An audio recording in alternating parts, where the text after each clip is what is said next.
Hello दोस्तों, ये मेरी दूसरी वीडियो है और इस वीडियो में बहुत मेहनत किया है। तो हम आपसे उम्मीद करेंगे कि आप इसको शेयर करेंगे, सब्सक्राइब करेंगे और पूरा देखेंगे। अच्छा लगे तो ज़रूर करें। दूसरी बात, ये किससे संबंधित है? तो इसमें टॉपिक है कि आप कैसे आदमी हैं। ये कैसे डिसाइड आप करते हैं कि आप कैसे आदमी हैं। अगर आप खुद से ये डिसाइड कर लेते हैं कि आप अच्छे हैं या बुरे हैं, तो वो सही तरीका नहीं है। आप अच्छे तब होते हैं जब आपको कोई बोलता है कि आप अच्छे हैं, या आप बुरे तब होते हैं जब आपको कोई बोलता है कि आप बुरे हैं। तो कोई भी सामने वाला व्यक्ति आपको अच्छा और बुरा कैसे बोलता है, किन बातों को ध्यान में रख के वो ये बताता है कि आप अच्छे हैं कि बुरे हैं, तो उसके लिए वो जो तथ्यों को रखता है ध्यान में, उसमें सबसे पहली चीज़ है आपका और उसका संबंध और व्यवहार। आपका उसका संबंध कैसा है, कैसा रिलेशनशिप है आपका। अगर आपका और उसका रिलेशनशिप अच्छा है तो वो आपको अच्छा बोलेगा। अगर आपका और उसका रिश्ता या व्यवहार अच्छा नहीं है तो वो आपको अच्छा नहीं बोलेगा। और इसी के साथ कोई भी व्यक्ति जो है वो आपके व्यवहार और संबंध से आपको अच्छा या बुरा बोलता है। तो आपका जो संबंध या व्यवहार कैसा होगा, ये किस बात पर निर्भर करता है? तो वो आपके स्वास्थ्य पे निर्भर करता है, आपके ब्लड प्रेशर पे निर्भर करता है, रक्तचाप पे निर्भर करता है। और आपका स्वास्थ्य और आपका रक्तचाप किस बात पे निर्भर करता है? तो वो आपके भोजन पे निर्भर करता है, आपके रक्त पे निर्भर करता है कि आपका ब्लड कैसा है। जैसा आपका ब्लड होगा वैसा आपका ब्लड प्रेशर होगा, आपका जैसा ब्लड प्रेशर होगा वैसा आपका व्यवहार होगा, और आपका जैसा व्यवहार होगा वैसे आपके संबंध होंगे। उसी तरह आपका जो रक्त है वो कैसे डिसाइड होगा कि वो कैसा है, तो वो इस बात पे निर्भर करता है कि आप कैसा भोजन लेते हैं। और जब आप ये चारों बिंदु को हमारे साथ चर्चा में आप सुनेंगे तो आखिरी 5-7 मिनट बाद आप कम से कम ये डिसाइड कर लेंगे कि आपके लिए जीवन में सबसे महत्वपूर्ण चीज़ क्या है। तो वीडियो को छोड़ें नहीं, पूरा देखें। हम शुरू करते हैं भोजन से। भोजन वो पहला बिंदु है जो किसी भी इंसान के भविष्य के निर्माण के लिए बहुत महत्वपूर्ण है। वो सभी चीज़ों से मायने रखता है। आप क्या खाते हैं, ज़्यादातर लोग क्या खाते हैं अभी के वक्त में, बच्चे हों या कोई भी व्यक्ति, आज खाना क्या खाता है? तो होटल में जाता है तो वो ज़्यादा से ज़्यादा फास्ट फूड खाता है। फास्ट फूड खाता है तो फास्ट फूड का मतलब क्या होता है? वो खाना जो जल्दी से पक जाता है, मतलब पकता नहीं है, वो कच्चा ही रह जाता है, जल्दी वो तैयार हो जाता है। तो ऐसा भोजन आप लेते हैं तो भोजन जो है वो आपके शरीर में पहुंचता तो है, लेकिन जो पोषक तत्व आपको चाहिए वो नहीं देता है।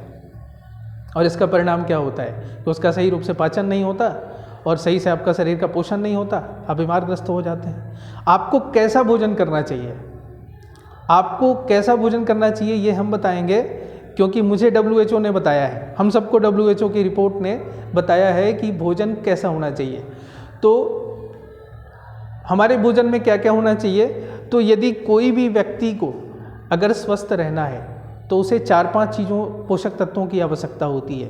पहला कार्बोहाइड्रेट होता है, दूसरा फैट होता है, तीसरा प्रोटीन होता है, चौथा विटामिन होता है, पांचवा कुछ खनिज और जल होता है। ये सारी जो पोषक तत्व हैं जिस शरीर को मिलता है वो शरीर हमेशा स्वस्थ रहता है। तो कितना भोजन करना चाहिए हमको? अब ये तो हम नहीं बता सकते कि कार्बोहाइड्रेट क्या है, किन किन चीज़ों में कार्बोहाइड्रेट, फैट्स वगैरह मिलते हैं, लेकिन मोटा मोटी हम आपको ये बताते हैं कि हमें कितना भोजन करना चाहिए और क्या करना चाहिए डेली बेसिस पे, ताकि हमको डॉक्टर के पास न जाना पड़े। इसके लिए ज़रूरी है आप सबसे पहले कार्बोहाइड्रेट, हमारे भोजन में कार्बोहाइड्रेट होता है। कार्बोहाइड्रेट का मतलब जो चावल, रोटी वगैरह हम खाते हैं, अनाज खाते हैं, उसमें कार्बोहाइड्रेट पर्याप्त मात्रा में रहता है। और भारतीय भोजन की एक सबसे बड़ी समस्या है कि हमारे पूरे भोजन में जो हम करते हैं उसमें 70% भोजन जो है वो कार्बोहाइड्रेट ही रहता है उसमें, और बाकी की सारी चीज़ें कम रहती हैं। और इसीलिए भारत में शुगर के मरीजों की, डायबिटीज़ के मरीजों की संख्या बहुत तेज़ी से बढ़ रही है। तो आप इस भोजन में सुधार करें। कैसे सुधार करेंगे? सुधार करने के लिए मैंने पीछे एक चार्ट बनाया हुआ है, उसमें कौन सी चीज़ कितना खाना चाहिए। पहली चीज़ अनाज। अनाज जो है वो कितना खाना चाहिए आपको? तो अनाज स्त्री और पुरुष दोनों के लिए अलग अलग है। अगर कोई मेल है तो उसको 450 ग्राम अनाज, रोटी, चावल या मोटा अनाज खाना चाहिए। महिलाओं को उसे 100 ग्राम, 350 ग्राम खाना चाहिए।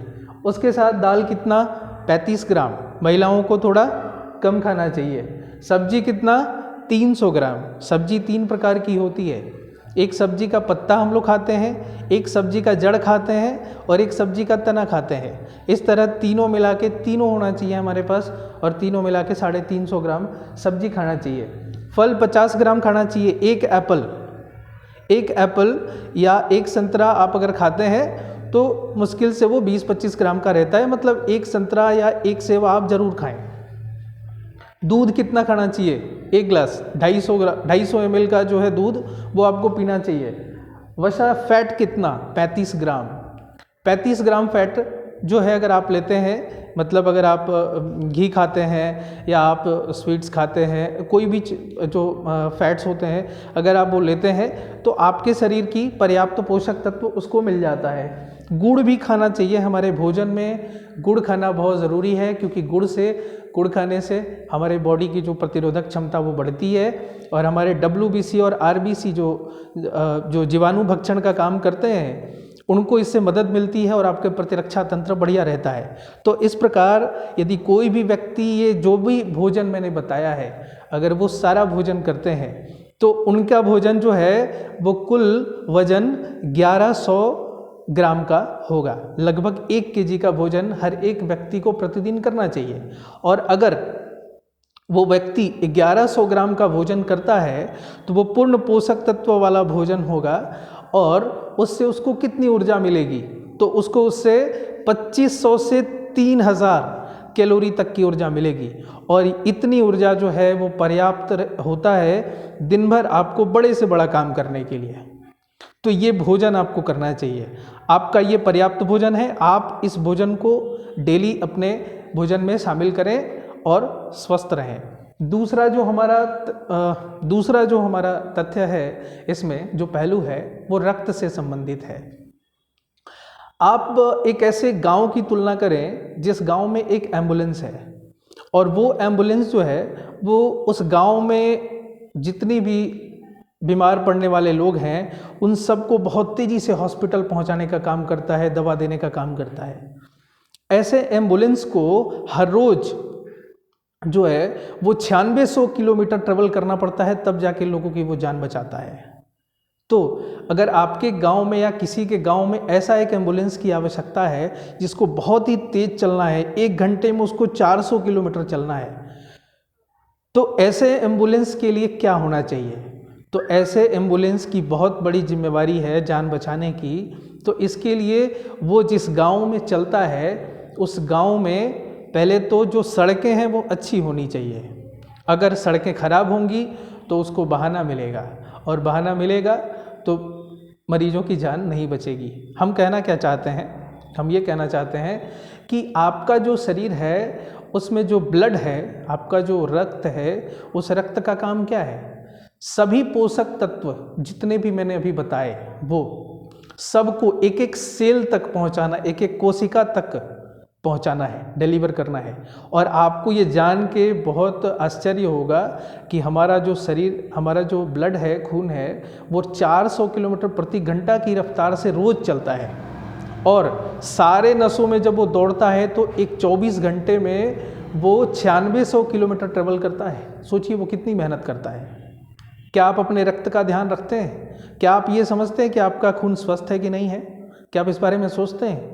मुझे लगता है कि ज़्यादातर लोगों ने अपने खून को या तो डॉक्टर के हवाले कर दिया है या दवाइयों के हवाले कर दिया है। आपने नहीं सोचा है कि आपको क्या खाना चाहिए और क्या नहीं खाना चाहिए, बस आप खाते हैं। और क्यों खाते हैं? स्वस्थ रहने के लिए नहीं खाते, आप सिर्फ भूख मिटाने के लिए खाते हैं। ये खाने का गलत तरीका है, आपको बदलना चाहिए। दूसरी बात है कि